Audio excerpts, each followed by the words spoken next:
CPM-ന്റെ മുൻ ജില്ലാ സെക്രട്ടറിയാണ് പത്മകുമാർ.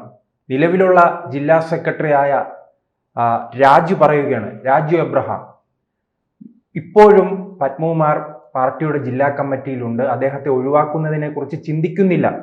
ഏത് ശബരിമല എന്ന ക്ഷേത്രത്തിലെ ഏറ്റവും പ്രധാനപ്പെട്ട ഒരു ക്ഷേത്രത്തിൽ ഇത്രയും വലിയ തട്ടിപ്പ് നടത്തിയിട്ട് അതിൽ പിടിക്കപ്പെട്ടിട്ട് അറസ്റ്റിലായിട്ട് പാർട്ടി ഇപ്പോഴും സംരക്ഷിക്കുകയാണ് ആ കള്ളനെ. കള്ളന്മാർ മുഴുവൻ തിങ്ങി നിൽക്കുന്ന പാർട്ടി അയാളെ സംരക്ഷിക്കണ്ടേ? അവരുടെ ആവശ്യമല്ല അത്. കാരണം ആ പാർട്ടിയിൽ ആരാ കള്ളന്മാരല്ലാത്തവർ? കള്ളന്മാരെ സംരക്ഷിക്കാത്തവരാരാ? എന്തിനാണ് പത്മകുമാറിനെ പാർട്ടിയുടെ ജില്ലാ സെക്രട്ടറി സ്ഥാനത്ത് നിന്ന് മാറ്റിയത് മുമ്പ്? അതെന്തിനായിരുന്നു? അത് ഇപ്പോൾ അവിടുത്തെ നാട്ടുകാർക്കറിയാലോ എന്തിനാണെന്നുള്ളത്. അപ്പോൾ അദ്ദേഹം ആദ്യം മുതലേ ഇങ്ങനെ ചെയ്തിട്ടുണ്ടെങ്കിൽ ഈ പത്മകുമാർ MLA ആയിരുന്നു. പിന്നെ അദ്ദേഹത്തിനെ അവർ എന്താക്കി? ദേവസ്വം ബോർഡ് പ്രസിഡൻ്റാക്കി. ആ തരത്തിലാക്കി തീർത്ത ഒരാളെ പിന്നെ അവർ ജില്ലാ കമ്മിറ്റി മെമ്പറാക്കി. ഇദ്ദേഹം സംരക്ഷിക്കേണ്ട ചുമതല അവർക്കല്ലേ? ഉറപ്പാണല്ലോ. അപ്പോൾ അവർ സാങ്കേതികമായിട്ട് അവർ പറഞ്ഞത് എന്താ? അയാളെ ശിക്ഷിക്കുന്നത് വരെ അയാളിതിൽ ശരിക്ക് മോഷണം നടത്തിയതായിട്ട് പറയാൻ പറ്റില്ല.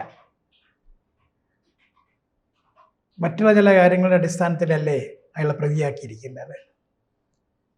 പ്രതി എപ്പോഴാണ് ശരിക്ക് ആ സ്ഥാനത്ത് നിന്ന് അല്ലാതെയോ അതെയോ ആയിത്തീരുന്നത്? അത് കേസ് കഴിഞ്ഞിട്ടാ. കേസ് സാങ്കേതികമാണ് അവരുടെ.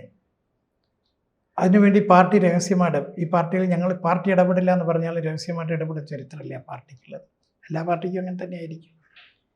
അല്ലെ, ഈ പാർട്ടി സംരക്ഷിക്കുന്നത് ജില്ലാ സെക്രട്ടറി ഉൾപ്പെടെ ഇദ്ദേഹത്തിന് അനുകൂലമായി സംസാരിക്കുന്നത് ഇതിൽ ഇനിയും ഉന്നതർ പിടിക്കപ്പെടുമെന്ന ചിന്ത ഉള്ളത് കൊണ്ടാണ്. ഉറപ്പായിരിക്കും. കാരണം ആ സമയത്ത് പിന്നെ ഇയാളെ മാറ്റിക്കഴിഞ്ഞാൽ ആരൊക്കെ മാറ്റേണ്ടി വരും? എല്ലാവരും മാറ്റേണ്ടി വരും. അതിലാ പറയുന്നത്. കാരണം ആരൊക്കെ ആണെന്നുള്ളത് ഇപ്പം ആ ജില്ലാ സെക്രട്ടറി ഈ പറയുന്ന ഇപ്പോൾ കുറച്ച് നാളുകളായി പരിശോധിച്ചാൽ മനസ്സിലാവും. പണ്ടെല്ലാം ചെറിയ ആരോപണങ്ങൾ ഉണ്ടെങ്കിൽ CPM-ന്റെ MLA ആയാലും മന്ത്രിയായാലും രാജിവെക്കും. നിലവിൽ അവർ രാജിവെക്കുന്നില്ല. കാരണം രാജിവെച്ച എല്ലാവരും രാജിവെക്കേണ്ടി വരും. കാരണം അവർ നിയന്ത്രിക്കുന്ന ആൾ അവസാനം രാജിവെക്കേണ്ടി വരും. കാരണഭൂതന്മാരുണ്ടാകില്ലല്ലോ, അവരൊക്കെ രാജിവെക്കേണ്ടി വരില്ലേ? അതുകൊണ്ടല്ല ഒന്നുകിൽ കുടുംബക്കാർ, അല്ലെങ്കിൽ സ്വയം, അല്ലെങ്കിൽ മക്കള്, അല്ലെങ്കിൽ ഭാര്യ, ഇങ്ങനെ പലരും ഈ പാർട്ടിക്കുള്ളിൽ ഇപ്പം ആരോപണങ്ങൾ നേരിട്ട് കൊണ്ടിരിക്കുകയാണ്. ഈ അറസ്റ്റ് നമ്മൾ നോക്കിയാൽ ഒരു പടിക്കെട്ട് പോലെയാണ്. ഇപ്പോൾ പടിക്കെട്ട് കയറി ഏറ്റവും അവസാനം ദേവസ്വം ബോർഡ് പ്രസിഡന്റിലെത്തി. ഇനി 2 പടി കൂടെ ബാക്കിയുള്ളൂ. അതിലെത്തുമോ? മിക്കവാറും എത്തേണ്ടതാണ്. അപ്പോഴേക്ക് എന്തെങ്കിലും തടയിടാൻ വേണ്ടി കഠിനമായ എന്തെങ്കിലും കാര്യങ്ങൾ ചെയ്യും. ഈ പാർട്ടി അങ്ങനെയാണ്.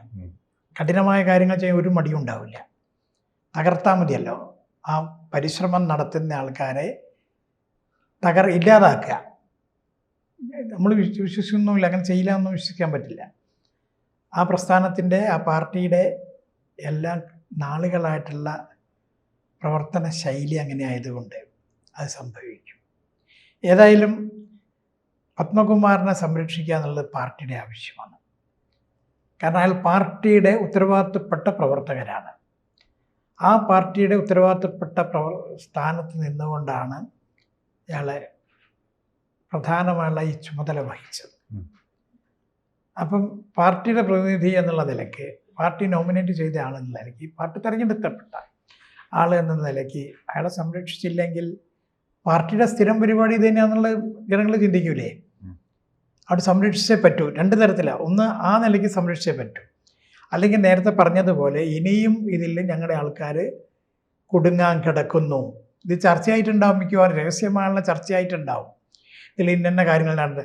ഇതിൻ്റെ വിഹിതങ്ങൾ പാർട്ടിയിലും പോയിണ്ടാകല്ലോ, പാർട്ടിക്കും പോയിണ്ടാകല്ലോ.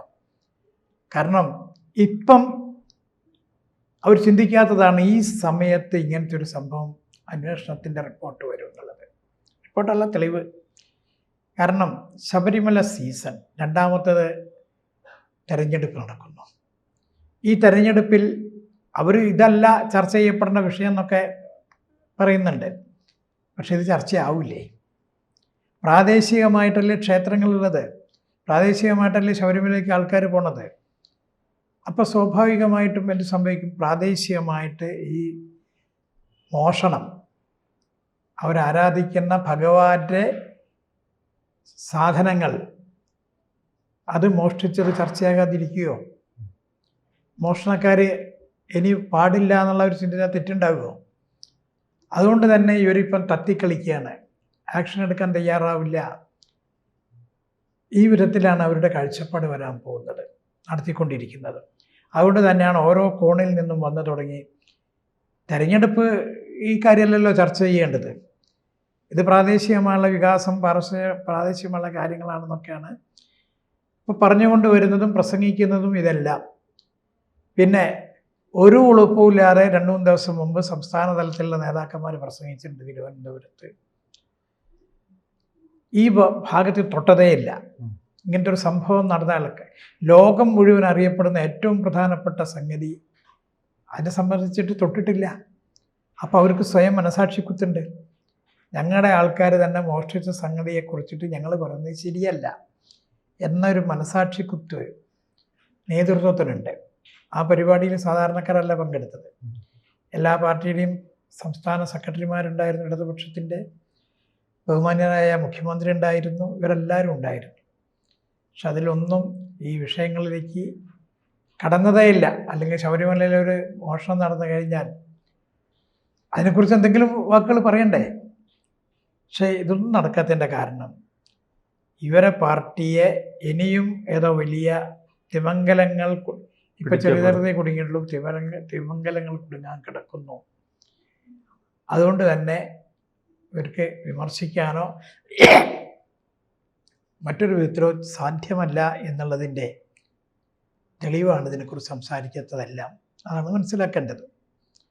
ഏതായാലും ഞാൻ മനസ്സിലാക്കുന്നു പത്മകുമാറിലും തീരില്ല, ഒതുങ്ങില്ല. ഇനിയും അതാണ് ഞാൻ പറഞ്ഞ 2 പടി, ഒന്ന് ദേവസ്വം ബോർഡ് മന്ത്രിയും പിന്നീട് മുഖ്യമന്ത്രിയും. ദേവസ്വം ബോർഡ് മന്ത്രി ഇല്ല എന്ന് പറഞ്ഞല്ലോ. ഒന്ന് ഇവരെ ഈ 2 പേരാണല്ലോ അയ്യപ്പ സംഘം സംഘടിപ്പിച്ചത്. അയ്യപ്പൻ നോക്കി നിൽക്കുകയാണ്, അനുഗ്രഹം കൊടുത്തു. അനുഗ്രഹം കൊടുക്കാൻ വേണ്ടി നോക്കി നിൽക്കുകയാണ് അയ്യപ്പൻ. ഇപ്പം അനുഗ്രഹം കൊടുക്കും, അതുറപ്പാ.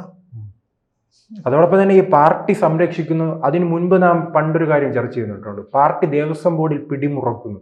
ഇനി കൂടുതൽ പിടിമുറുക്കുകയാണെങ്കിൽ ഇനി നഷ്ടപ്പെടാൻ എന്താണുള്ളത്? അവിടെ നഷ്ടപ്പെടാനുള്ളതൊക്കെ കഴിഞ്ഞു. ഇനി വരുന്ന ആൾക്കാരുടെ പൈസയുണ്ട് പിടിമുറുക്കിയാൽ. അത് പിടിമുറുക്കില്ല എന്ന് പറയാമല്ലോ, പാർട്ടിയിലുള്ള ആളുകളുടെ യൂണിയൻ ഇല്ലേ അവിടെ, അതിന്റെ ഒരു ആവശ്യമില്ല, ഇപ്പോൾ തന്നെ പിടിമുറുക്കി. അതെ, അവരുടെ പ്രതിനിധികളില്ലേ. അപ്പോൾ ആ പ്രതിനിധികളിൽ കൂടിയിട്ട് ഇനി അവർക്ക് കുറച്ചും കൂടിയും അയക്കാനല്ല മുറുക്കാൻ സാധിക്കില്ലേ? ഈ തെളിവുകൾ ഇപ്പോൾ എത്രമാത്രം നശിപ്പിച്ചിട്ടുണ്ടാവും. നശിപ്പിക്കേണ്ടത് മുഴുവൻ നശിപ്പിച്ചു. ആദ്യത്തെ 10 ദിവസം ഇതില്ലാതെയല്ലേ നടന്നത്. ആ 10 ദിവസം കൊണ്ട് കത്തിക്കേണ്ടത് കത്തിച്ചു. ഇല്ലേ, കത്തിച്ചത് തെളിവുണ്ടല്ലോ. കത്തിച്ചു എന്നുള്ളതിന് വെള്ളത്തെ കളഞ്ഞിട്ടുണ്ടാവും, വേറെ എവിടെയെങ്കിലും കൊണ്ടുപോയിട്ടുണ്ടാവും. അങ്ങനെ കുറേ തെളിവുകൾ നശിപ്പിച്ചിട്ടുണ്ട്. ഇനിയും അതിൻ്റെ ഉള്ളിൽ വെച്ചിട്ട് നശിപ്പിക്കേണ്ടത് മുഴുവൻ ആരുടെയൊക്കെ വീടാണ്, ആരുടെയൊക്കെ സ്ഥലത്താണ്, ഇതൊക്കെ നോക്കേണ്ടതായിട്ടുണ്ട്. അപ്പോഴേ ഇനിയും തെളിവുകൾ കിട്ടാനുണ്ട്. ആ തെളിവുകൾ കൂടി കിട്ടും, പ്രതീക്ഷിക്കാം. അതിനിടയിൽ ഒന്നും സംഭവിച്ചില്ലെങ്കിൽ അന്വേഷണ വിഭാഗത്തിന്, അന്വേഷണ ഉദ്യോഗസ്ഥർക്ക് ഇവർക്കൊന്നും സംഭവിച്ചില്ലെങ്കിൽ തെളിവ് ഇനിയും വരും, അത് ഉറപ്പാണ്. കൂടുതൽ വാർത്തകളും വിശേഷങ്ങളും നിങ്ങളിലേക്ക് എത്താൻ ABC മലയാളം സബ്സ്ക്രൈബ് ചെയ്യുക, ബെൽ ബട്ടണും അമർത്തുക.